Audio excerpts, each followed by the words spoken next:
Hier, c'était la 10e journée d'action nationale contre la réforme des retraites. Le nombre de participants à la manifestation départementale à Metz était en baisse. 9 000 selon l'intersyndicale, 4 500 selon les autorités. Réaménager le secteur des anciennes faïenceries est un projet de longue haleine pour la ville de Sarreguemines. Sur cette friche de 33 hectares pourraient être construits des logements, mais aussi une grande salle de spectacle, un musée, un planétarium. Beaucoup d'habitants ont assisté à la réunion de présentation du scénario d'aménagement.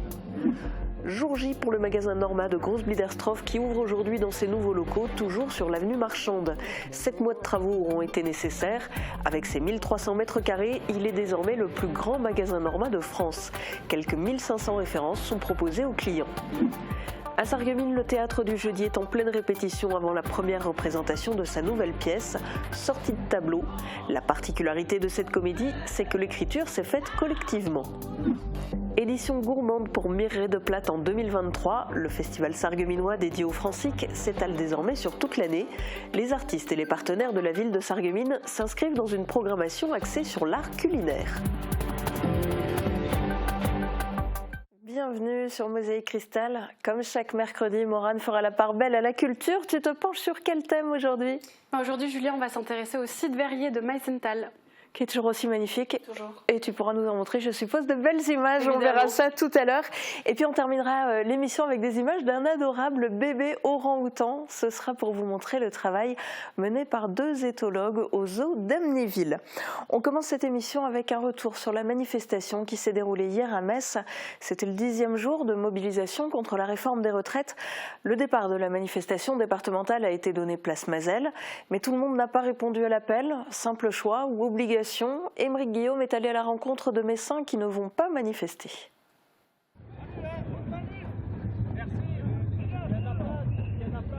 Alors que le gouvernement a engagé l'article 49.3 de la Constitution pour faire adopter son projet de réforme des retraites, les rues continuent de rassembler du monde. À Metz, comme partout dans le pays, ce 28 mars marque le 10e jour de grève et de mobilisation. Plusieurs actions ont été menées en Moselle, en amont du cortège qui s'est réuni dans l'après-midi place Mazel. Mais tout le monde n'était pas au rendez-vous de cette journée de rassemblement. Impossibilité ou simple volonté, ces Messins n'ont pas pu ou voulu y prendre part. Trop de police, trop de cris.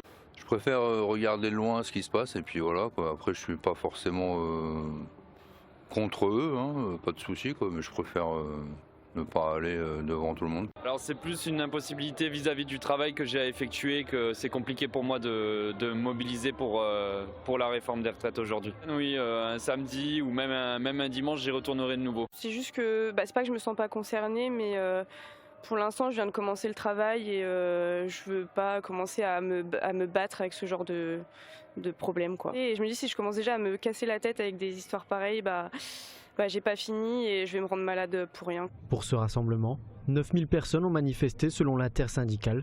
Ils étaient 4500 selon les autorités. Un chiffre en baisse par rapport à la semaine précédente. La 9e mobilisation du 23 mars avait mobilisé entre 8000 et 13 000 personnes selon les différentes sources. Et prochaine journée d'action nationale contre la réforme des retraites, jeudi 6 avril. Focus maintenant sur un aménagement qui commence à se profiler pour les décennies à venir. Quel visage pour le secteur des faïenceries à l'avenir? La reconversion de ces 33 hectares de friches passionne les habitants de Sarreguemines. Ils étaient nombreux hier à suivre la présentation d'un scénario d'aménagement qui pourrait permettre à la ville de disposer dans une vingtaine d'années de nouveaux équipements, comme une salle de spectacle ou un planétarium. Guillaume Dumonteil nous en dit plus. Voici ce à quoi pourrait ressembler le site des anciennes faïenceries en 2050. Sur ce site de 33 hectares, on retrouverait des bâtiments sur un tiers de la surface. En plus de la forêt, des constructions historiques seraient préservées comme le débarcadère, le laboratoire ou encore les bâtiments de la direction ou celui des moules. Le site des anciennes faïenceries fait partie du patrimoine de Sarreguemines et il est hors de question de tout détruire. Aucun bâtiment ne sera rasé sans réflexion, sans avoir pesé le pour et le contre en matière d'aménagement de cet espace. Le scénario d'aménagement qui a été présenté hier à l'occasion d'une réunion publique fait apparaître aussi beaucoup de nouveautés. Entre 450 et 615 nouveaux logements seraient créés. Il y aurait aussi un hôtel-restaurant, une salle de spectacle, une salle d'escalade, un skatepark, un boulodrome et le musée des faïenceries qui déménagerait pour s'installer ici. Le tout coûterait bien évidemment plusieurs dizaines de millions d'euros. Parce qu'on s'imagine peut-être que la mairie pourra tout financer. Vous vous en doutez bien, ce n'est pas le cas. Donc tout dépendra aussi de la pertinence des projets privés qui nous seront présentés. Il faut le dire et le répéter, ceci n'est qu'une projection, rien n'est encore déterminé. Dès qu'on présente les images, ça a l'air figé, ça a l'air présenté. Ça ne l'est pas dans la réalité. Ce sont des documents de travail qui ont été déjà, pour un certain nombre, aménagés, revus au fur et à mesure de l'entrée des remarques, de vos remarques, de nos remarques, de la remarque de tout le monde, et ce n'est pas terminé. La mairie indique que chaque projet sera travaillé avec chacun des porteurs qui se manifeste ou se manifestera. Le projet de requalification du site des anciennes faïenceries ne serait terminé que dans une vingtaine d'années. Pour autant, le travail a commencé. La ZAC, ou zone d'aménagement concerté, doit être créée cet été. Des premières démolitions sont espérées d'ici à la fin de l'année. Alors que la reconstruction du magasin Norma du centre-ville de Sarreguemines est retardée par de nécessaires fouilles archéologiques, la zone commerciale de Großbiedersdorf connaît un nouveau développement. L'ancien magasin Norma vient de déménager dans ses nouveaux locaux à une centaine de mètres en doublant carrément sa surface de vente. David Orès et Francis Hoffman étaient à l'ouverture ce matin. Après 7 mois de travaux, le nouveau magasin Norma ouvre ses portes aujourd'hui, mercredi 29 mars, avenue Marchande à Großbiedersdorf. Il devient d'ailleurs le plus grand magasin de l'enseigne de discount alimentaire en France. On va aller rencontrer tout de suite son directeur.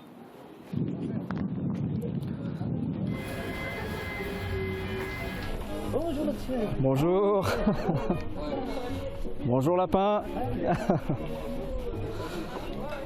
Bonjour. Enchanté. On va aller voir un petit peu tout ça. Et je suis avec Alexandre Lehmann, le responsable du magasin, qui était d'ailleurs responsable de l'ancien magasin Norma, qui était en place ici. C'est ça, exact. Et aujourd'hui, vous êtes en co-direction. Est-ce que vous pouvez me dire pourquoi est-ce que l'enseigne Norma a décidé d'investir autant ici à Großbiedersdorf? Alors, tout d'abord, il faut savoir qu'il y a 17 ans, quand on a ouvert, on était impressionné par le chiffre d'affaires que nous avons fait déjà dès le départ. Donc, on a voulu augmenter la gamme pour satisfaire toujours plus le client et plus de monde. La société a décidé d'agrandir. On voyait que les Allemands étaient intéressés par notre concept aussi. On a rencontré tout à l'heure une cliente qui nous a dit qu'elle a trouvé un produit moins cher chez la concurrence. Qu'est-ce que vous voulez répondre à ça? Qu'on a des acheteurs qui vont voir justement chez les concurrents pour se mettre au même niveau que les autres prix. Après, ça peut arriver que sur une journée, il y a un prix qui soit plus élevé que l'autre. Et autant que nous, des fois, on est moins cher que la concurrence. Voilà. Le nouveau Norma remplace l'ancien de 600 m². La surface de vente est augmentée et passe à 1300 m². Et le coût du chantier approche les 4 millions d'euros. Et en termes de création d'emplois, qu'est-ce que vous pouvez nous dire? Alors notre équipe était au départ de 6 personnes quand on était dans l'ancien magasin. Aujourd'hui nous avons embauché 5 personnes. Nous sommes 2 responsables de magasin ici et une adjointe. Voilà. Et le reste ce sont des caissières ELS à 26 heures. Qu'est-ce que vous pouvez nous dire de ce premier jour d'ouverture? Ça se passe bien? Très bien, très bien. On espérait justement qu'il y ait autant de clients et là ça commence à venir et on sait que chez nous l'après-midi ça sera encore mieux et voilà, on espère aussi attirer la clientèle allemande. Et vous pouvez voir autour de moi que le public a répondu présent à ce jour d'ouverture. Norma, c'est une enseigne de hard discount d'origine allemande. Aujourd'hui, c'est 71 magasins en France dans les régions Grand Est et Bourgogne-Franche-Comté. Le magasin propose environ 1500 références de produits à dominante alimentaire avec chaque semaine des arrivages à thème. On passe à la culture avec en premier lieu la troupe du théâtre du jeudi qui va bientôt remonter sur les planches devant son public. Jeudi 6 avril, elle jouera à Sarreguemines sa nouvelle pièce qui s'intitule Sortie de tableau. Le temps est donc aux répétitions et c'est l'ensemble des membres de la troupe qui s'est attelé à l'écriture de cette comédie. Reportage d'Émilie Hazel et Thibaut Desmerlet. C'est la dernière ligne droite avant la première représentation de la nouvelle pièce de la troupe du théâtre du jeudi. La semaine dernière avait lieu la 4e répétition générale au foyer culturel de Sarreguemines. Le groupe est composé de 16 personnes et chacun a participé à l'écriture de la pièce Sortie du tableau. Ça s'appelle une création collective. On est parti d'une idée, d'un tableau qui s'appelait Suzanne et les vieillards. On a pris ce point de départ parce qu'on trouvait que la jeune fille qui était coincée entre les 2 vieillards, c'était pas top. Dans notre pièce, elle va s'échapper du tableau. La pièce raconte donc la fuite de la jeune fille Strella, poursuivie par plusieurs sombres personnages. L'écriture de la comédie a débuté en septembre et s'est achevée fin décembre. Les comédiens se sont séparés en plusieurs petits groupes. Par exemple, pendant que l'un écrivait l'histoire du tableau, un autre créait les personnages. Les répétitions ont commencé en même temps que l'écriture de l'histoire. On a répété depuis le mois de septembre, on joue une scène, on la cale, on écrit le texte, on la répète, on passe à une autre, etc., etc. Quand tous les textes sont connus, on fait un week-end, on va assembler le tout pour peaufiner la mise en scène, les changements de décor, etc. Et là maintenant, on est dans la partie où il faut qu'on donne du rythme à la pièce, il faut que le jeu s'affirme, que les complicités se confirment aussi, se mettent en place. Là maintenant, on peaufine, quoi, parce que c'est pas tout de savoir le texte, ce qui compte, c'est de jouer. On retrouve tout au long de l'histoire des clins d'œil à des auteurs, à des lieux ou encore des clins d'œil musicaux. D'ici la première représentation, il y aura encore 2 répétitions générales. Qu'on se le dise, l'édition 2023 du Festival Mireille de Plate sera gourmande. La ville de Sarreguemines a dévoilé la programmation lors d'une rencontre avec les partenaires. L'affiche donne le ton, une bouteille de moutarde, ça pique, la langue va chauffer. Je vous propose d'écouter le maire de Sarreguemines, Marc Zingraff. Pour près de 25 fois déjà, nous avons relancé le Festival du Plate au moment où les hirondelles s'apprêtent à revenir. Cette année avec un concept un petit peu différent puisque le Festival du Plate se fera sur l'année. Il fait partie de nos préoccupations culturelles, de nos plaisirs culturels tout au long de l'année avec un thème fédérateur cette année qui rassemble comme la cuisine dans la maison, comme les gens autour de la table à cuisine, autour du bien manger, du bien boire. Donc la dimension culinaire est présente dans notre culture cette année avec tous les acteurs dans une démarche partenariale avec les établissements scolaires, avec les artistes qui se produisent en Plate, comme souvent lors de notre festival, mais dans une démarche toujours créative et renouvelée. De nombreux événements vont se succéder tout au long de l'année. Quelques exemples gourmands, une dégustation de produits locaux à base de plantes de printemps et notamment d'espirules. Ce sera le 12 mai sur le marché de Sarreguemines en partenariat avec Patrimoine Vivant. Une conférence intitulée Dans le ventre de l'Alsace, dédiée à l'histoire culturelle du goût, le 13 octobre aux archives municipales. L'exposition Gesundheit à la galerie Castelcoucou où l'artiste plasticienne Pauline Beck exposera en septembre-octobre des œuvres autour du schnapps. Il y aura aussi des goûters spectacles autour de contes au musée de la Fayence ou encore un week-end de veillée de Noël revisitant les recettes de saison. Les seniors seront mis à contribution pour des cartes postales de recettes. Enfin, la compagnie Autant de mots sera en résidence pour une série d'émissions spectacles Babel Quiche pour des repas radiophoniques. Morane aura l'occasion d'en reparler dans sa chronique culture du mercredi. En attendant, cette semaine, elle s'est intéressée aux journées européennes des métiers d'art. Elle vous raconte tout juste après les prévisions de Météo France pour demain. La rénovation de vos façades avec Modern Habitat allie esthétique et une résistance garantie à toutes les intempéries. Retrouvez votre programme avec le Crédit Mutuel, partenaire des grands événements de votre région. Une banque qui appartient à ses clients, ça change tout. Bonjour tout le monde, vous ne le savez peut-être pas, mais aujourd'hui c'est la journée internationale des nuages. Et j'ai l'impression qu'ils sont venus en nombre pour fêter ça. Vous le savez aussi bien que moi, on ne choisit pas le temps qu'il fait, mais c'est de moins en moins vrai. De nombreux États arrivent maintenant à manipuler les nuages pour les faire pleuvoir. Pour alerter l'ONU sur les dangers d'une possible guerre des nuages, l'écrivain Mathieu Simonet milite pour la création d'un statut juridique des nuages et l'institution d'une journée internationale des nuages chaque 29 mars. Mais qu'on le veuille ou non, demain, il va pleuvoir. Les nuages seront nombreux tout au long de la journée et les averses seront très fréquentes. Mais on va pouvoir profiter d'un redoux en matinée avec des températures minimales comprises entre 11 et 12 degrés et les maximales en journée iront de 15 à 16 degrés. Demain, nous fêtons les Amédées et il fera jour de 7h17 à 20h02. Passez tous encore une très belle journée et à demain! C'était votre programme avec le Crédit Mutuel, partenaire des grands événements de votre région. Une banque qui appartient à ses clients, ça change tout.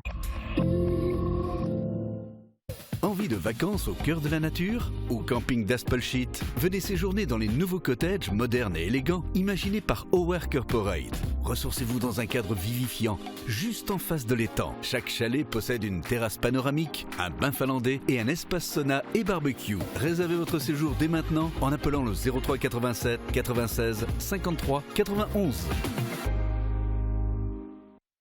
Jusqu'au 25 mars, Cora Sarreguemines prépare le retour du printemps. Retrouvez les indispensables du jardinage avec notre sélection des plus beaux produits. Tout pour votre potager, votre jardin d'ornement, mais aussi l'entretien du sol, l'outillage et la décoration. Pour un jardin bien entretenu et haut en couleur, rendez-vous chez Cora. Cora, l'hyper proximité. Vous voulez faire des économies? Alors covoiturez avec Klaxit et rentabilisez vos trajets. Si vous êtes passager, vos trajets domicile-travail sont offerts. Si vous êtes conducteur, vous gagnerez de l'argent sur la route du travail. Pour trouver des covoitureurs sur vos trajets quotidiens, téléchargez Klaxit et l'Agglo de Sarreguemines finance vos covoiturages. Et si les créateurs italiens influençaient l'aménagement de votre maison? Cuisine, salle de bain, carrelage, Cesa au centre de la Rotonde à Sarreguemines vous propose un vaste choix et un excellent rapport qualité-prix. Ce samedi à 16h sur Mosaïque Cristal, les Sarregueminois accueillent les joueurs de Villerue pour la 19e journée du championnat de Régional 1 au Muris. Lors de leur première rencontre, les faïenciers s'étaient inclinés 3-1. Réussiront-ils à inverser la tendance à domicile? Réponse en direct ce samedi avec le soutien de l'Intermarché des faïenceries sur Mosaïque Cristal. C'est l'heure de prendre un bain de culture avec Morane.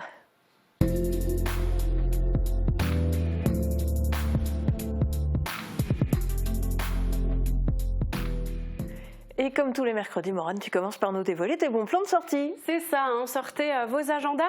Si ce soir, vous n'avez rien de prévu, eh bien sachez que l'histoire avec un grand H vous attend à l'Institution Sainte Chrétienne de Sarreguemines.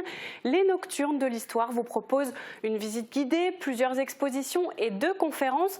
Les musées de Sarreguemines, l'Office de tourisme ou encore les Amis des musées et des arts vous feront profiter d'un programme riche et varié. Ça démarre à 17h par une visite guidée de la ville avec Arlette Crémer. Le programme complet est à découvrir sur le site internet de la ville, rubrique Agenda. Samedi, c'est le 1er avril, mais c'est aussi le retour de la fête des enfants au Moulin de la Blise. De 14h à 18h, les enfants pourront participer à une chasse au trésor, à un atelier de peinture sur carreaux, à la traditionnelle pêche des poissons d'avril, à un atelier de jardinage ou encore à un atelier lecture. Le programme est bien chargé et notez que le thème de cette année sera la piraterie. Alors les enfants pourront venir déguisés et les parents aussi, pourquoi pas. C'est gratuit, bien évidemment, vous pourrez venir en famille. Ce week-end, c'est aussi le top départ pour la nouvelle saison culturelle de Beach avec Michel Jonas et Jean-Yves D'Angelo pour un concert piano-voix. Après le succès de plus de 300 concerts, le chanteur et son génial pianiste ont décidé de reprendre la route avec un nouveau tour de chant, Chanter le blues, c'est leur nouvel album. Ils se produiront sur la scène de l'Espace Cassin ce vendredi soir à 20h30 et vous pouvez acheter vos billets directement au siège de la CCPB ou alors sur Internet. Et pour finir, vous avez rendez-vous avec le soleil samedi soir à Sarralbe. Le pianiste Eric Muller vous fera vibrer au son des musiques classiques espagnoles et cubaines. De Séville à la Havane, c'est une invitation au voyage musical. Alors attention, ladies and gentlemen, l'embarcation est prévue samedi soir à 20h30 au complexe François Mitterrand. L'entrée est libre, alors profitez-en. Et voilà, Julia. Eh ben merci Morane pour ces belles idées de sortie. Et maintenant, tu vas nous parler d'art avec un grand A. C'est ça. Alors en fait, ce week-end, ce sont les Journées européennes des métiers d'art. Elles ont été créées en 2002 en France et elles sont coordonnées par l'Institut national des métiers d'art. Elles sont le premier événement international dédié entièrement à ce secteur. Et en fait, tous les ans, au printemps, eh bien, ces journées ouvrent les portes des ateliers. Elles proposent des animations collectives et des visites d'établissements de formation, des musées et de lieux d'exception. Et cette année, 24 pays y participent. Et il y a des lieux d'exception par chez nous. Évidemment, Julia, au Pays de Beach, il y a bien sûr la cristallerie Saint-Louis, par exemple, mais aussi le site verrier de Meisenthal. Et justement, en parlant du site verrier, eh bien, depuis lundi, des étudiants de l'École nationale supérieure d'art de Limoges ont installé leur matériel de dessin dans les ateliers des maîtres verriers pour participer à un workshop. Un workshop, donc en fait, c'est une sorte de résidence ? C'est un peu ça. En fait, c'est surtout un atelier qui s'inscrit dans leur cursus scolaire. En fait, durant une semaine, ces designers en devenir vont apprendre les techniques et spécificités du verre afin de créer une pièce unique issue de leur imagination. À Limoges, ils travaillent surtout la céramique et la porcelaine. Et bien, cette fois, ils doivent se confronter au verre. Et quoi de mieux que Meisenthal pour apprendre l'art du verre? C'est exactement ça, un lieu d'exception, on y revient. Alors je vous propose d'écouter Michel Paysan. Il est professeur à l'ENSA de Limoges, artiste et surtout collaborateur du CIAV depuis 25 ans. Et pour lui, eh bien, Meisenthal, c'était une évidence. On essaye de trianguler entre les techniques traditionnelles du verre, de la porcelaine, on essaye de mettre en place un dialogue entre les deux matériaux et on essaye de l'augmenter par les nouvelles technologies. Voilà, comment le numérique peut à la fois dialoguer avec ces deux cultures matériologiques et ces deux matériaux voilà, magiques. Et Meisenthal est absolument formidable pour ça, c'est cette qualité d'écoute qu'ont les verriers par rapport à autant d'univers apportés par les artistes.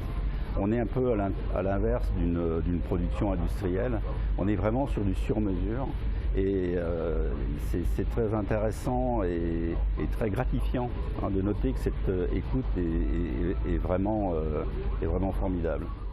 Voilà, vous l'aurez compris, cet atelier s'inscrit dans le cadre d'un partenariat entre l'ENSA et le CIAV.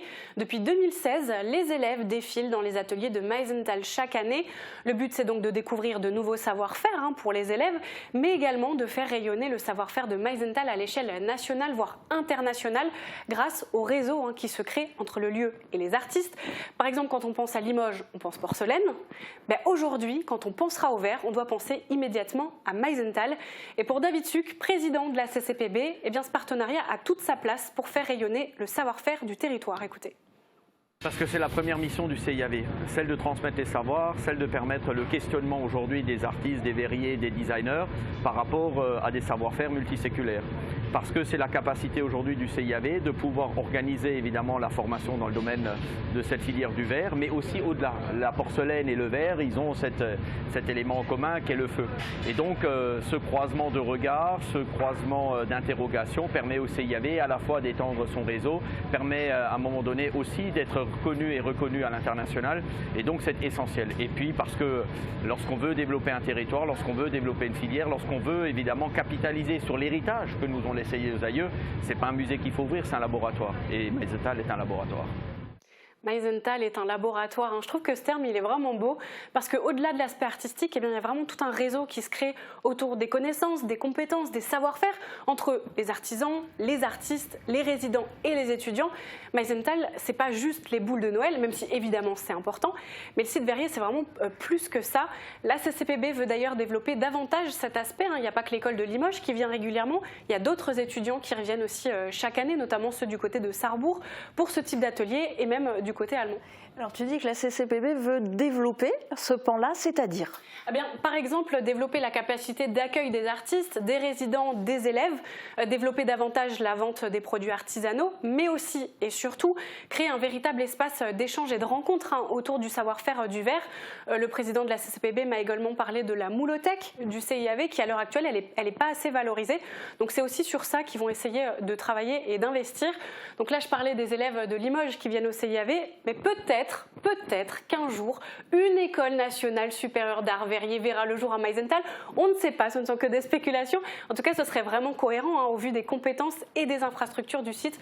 Je pose ça là, on ne sait jamais. Elle est belle, elle est très belle ton idée. Et pour revenir alors aux Journées européennes des métiers d'art. Elles se tiendront, comme je l'ai dit, donc ce week-end sur le site verrier de Meisenthal. Vous l'aurez compris, d'où cette chronique. Plusieurs expositions seront visibles samedi et dimanche par le grand public. Parmi elles, le public pourra découvrir notamment les pièces uniques créées par les étudiants de Limoges, de ce que je parlais tout à l'heure. Le musée du verre ouvrira aussi ses portes. Les souffleurs de verre vous feront aussi une démonstration de leur art et bien évidemment le parcours de visite sera accessible à tous. Vraiment profitez-en, on a la chance d'avoir ce patrimoine et ce savoir-faire à portée de main. Et cerise sur le gâteau, ça se passe dans la vallée des Mésanges, que demander de plus? Et ce week-end marquera donc l'ouverture de la nouvelle saison. Et puis idem aussi juste à côté, au musée de la Grande Place à Saint-Louis-les-Bitches. Absolument, on ne l'oublie pas, à Saint-Louis, la cristallerie vous ouvre aussi ses portes à l'occasion des Journées européennes des métiers d'art. Samedi et dimanche, des visites guidées gratuites sont proposées. Vous pourrez découvrir l'exposition La Ruche de Lionel Sabaté ou encore les pièces uniques liées à l'art de la table. Attention, pensez à réserver vos places en amont, elles sont limitées. Merci beaucoup Maureen, et on va tous pouvoir en profiter ce week-end. Merci. On change d'univers pour s'intéresser maintenant au travail de deux éthologues. Ils étudient les comportements des orang-outans au zoo d'Amnéville. Un bébé est venu agrandir la famille des grands singes. Les deux chercheurs en profitent donc pour voir quels effets cette naissance a eu sur le groupe. Cela permettrait de mieux comprendre les communications humaines héritées des grands singes. Anne-Sophie Grosse s'est penchée sur leur travail. Depuis maintenant 10 mois, ce professeur d'éthologie et son étudiante observent ce groupe d'orang-outans. Et celui qu'il scrute tout particulièrement, c'est Pulco, un bébé né au mois de janvier. Comment occupe-t-il ses journées? Comment se comporte-t-il avec sa mère ou ses frères? Tout est noté minutieusement. Par session de 20 minutes, les deux éthologues observent les contacts et les éloignements des primates. En ce moment, on est en train de chercher qui initie et qui termine les contacts entre eux, donc savoir si c'est principalement Poutry qui va essayer de délaisser un petit peu Poulko ou si c'est Poulko qui va essayer de prendre un petit peu son indépendance. Donc on va noter à chaque fois quand ils ont un contact qui va partir, qui va s'éloigner et qui va recréer le contact entre eux deux. Car ce que cela traduit, c'est une manière de communiquer entre les singes. Et plus on comprend leur système de communication, plus on en apprend sur les origines des comportements humains, ceux qui ne sont pas issus de la construction sociale. Par exemple, il y a beaucoup de comportements de communication qu'on n'a pas appris. On n'a pas appris à quémander en mettant la main devant. C'est un comportement de singe en fait. Ils ont les mêmes émotions à la base que nous. Hein. Ils peuvent être joyeux, ils peuvent être tristes, ils peuvent s'énerver, ils peuvent être jaloux, ils peuvent s'ennuyer, ils peuvent avoir envie de changer d'endroit. Enfin, on voit beaucoup de ces comportements aussi si on observe dans le détail. Plus on les observe dans le détail, comme ça, plus on va avoir l'impression que c'est des humains dans un costume de singe que des singes. Pour le zoo, accueillir des chercheurs en éthologie reste fondamental, car on protège des animaux quand on les connaît. Et en les connaissant, on applique les bonnes choses pour les protéger. Et la recherche fondamentale, ça fait avancer tout ça.